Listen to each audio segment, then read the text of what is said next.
શરીરના અન્ય ભાગોની જેમ કાનની સંભાળ રાખવી પણ મહત્વપૂર્ણ છે. જો કે કેટલાક લોકો રોજિંદા ભૂલ કરે છે, જેના કારણે સ્વાસ્થ્યમાં બગાડ થઈ શકે છે.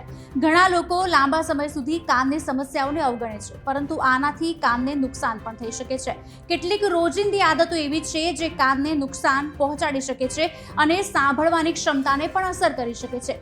એવી આદતો અને ભૂલો છે જે તમારે ન કરવી જોઈએ, નહીં તો બહેરાશ પણ આવી શકે છે.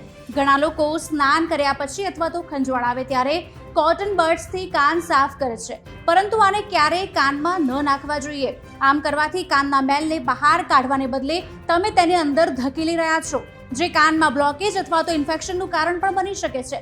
કોટન બડ્સનો ઉપયોગ ફક્ત બાહ્ય વિસ્તાર સુધી મર્યાદિત રાખવો જોઈએ. દિવાસળી અને હેરપિન જેવી વસ્તુઓ પણ ક્યારેય કાનમાં ન નાખવી જોઈએ.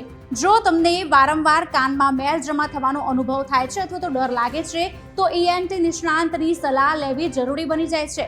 લોકો સામાન્ય રીતે માને છે કે કાનમાં તેલ નાખવાથી ફાયદો થાય છે, પરંતુ આ સાચું નથી.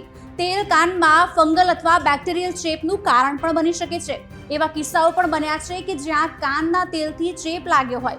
તેથી ડોક્ટરની સલાહ લીધા વિના કાનમાં કોઈ પણ પ્રકારનું પ્રવાહી ન નાખવું જોઈએ. અને હા, મોટા અવાજે હેડફોન, ઇયરફોન કે ઇયરબડ્સને વગાડવાનું ટાળો. ઇયરફોન કે ઇયરબડ્સ યુઝ કરતી વખતે 60 મિનિટનો વિરામ લેવાનો પ્રયાસ કરો અને 60 ડેસિબલથી વધુ અવાજે સાંભળવાનું ટાળો. જો તમને કાનમાં દુખાવો, ચેપ અથવા તો કાનમાંથી સ્ત્રાવ થતો હોય તો ક્યારેય જાતે દવા ન લો. પેઇન કિલર્સ લેતા પહેલા ડોક્ટરની સલાહ લો. અચાનક સાંભળવામાં તકલીફ અથવા તો વર્ટિગો કાનની સમસ્યાના લક્ષણ હોઈ શકે છે.